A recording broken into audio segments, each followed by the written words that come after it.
4. That's what you want. You want something that is working and moving nicely at these structure points, so that you know that these structure points are working for us.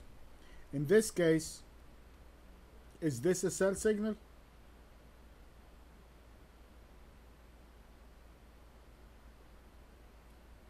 The short answer is no. This is not a sell signal.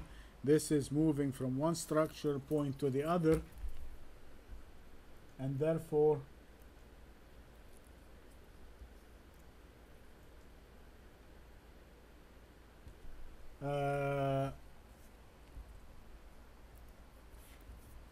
we got a simple bounce off that high. So in this case, it gives us an easy trade. The trade would be, we will buy it only above the structure because it bounced back off the structure and bounced 60 pips below that. So that is what we need. We don't need to buy anything because it either will go through it or it will not. Thus far, it has been failing twice. So there is no reason for us to take a premature buy and jeopardize our money. So we will buy it above the 134 just to save our money. It is part of the money management, if you will. So I'm going to buy it above 134.19, which is my structure point. And I will save myself some of the anguish, because I want something that's moving. I don't want something that is my structural point right there. So I want to be buying it if it gets above that. If you want to be take a little bit of a high risk, you can start buying above 133.90.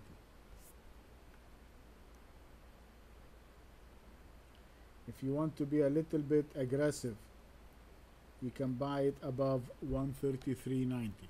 This is the aggressive buy. The conservative buy is above 134.20, and we are going to go short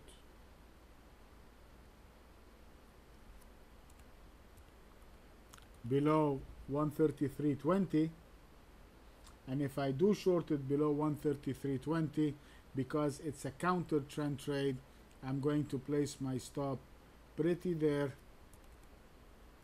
right above the 133.60. So I'm risking 40 pips on the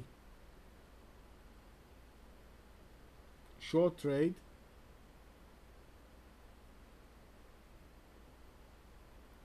And if, as I said, we are going to buy it at 133.90, I have to put my stop below the market side, which is 133.50.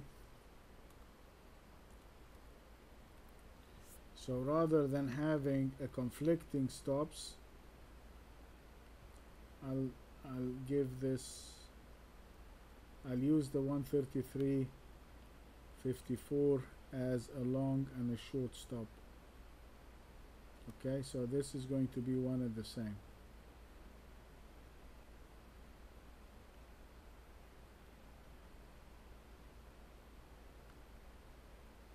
Okay, so we'll be buying it above 133.90, and we have a structure point above it at 134.19, and I will be looking if it goes above it for an explosive move to the upside.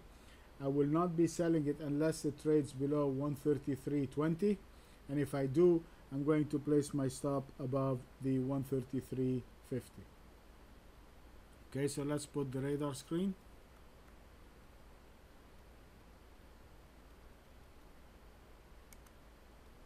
So our buy point is going to be 133.90. My structure long is still the 134.19. My structure short is still the 132.04. I'm going to go short below 133. Oops, I'm going to go short below 133.20, and if I do in both cases, I'm going to put my stop 133.55, and this is 133.55.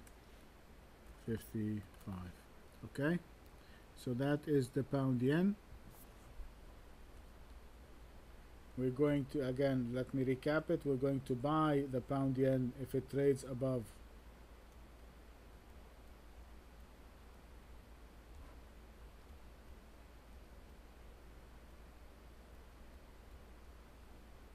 133.90, and we have a structure point 24 pips higher than that, so that again should give us a cushion going into that structure point, and if it breaks it, it should be moving much higher.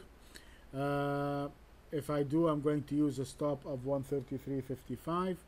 I'm only going to short it below 133.20, and my structure short is 132.20, 100 pips below that, and in both cases I'm using the 133.55.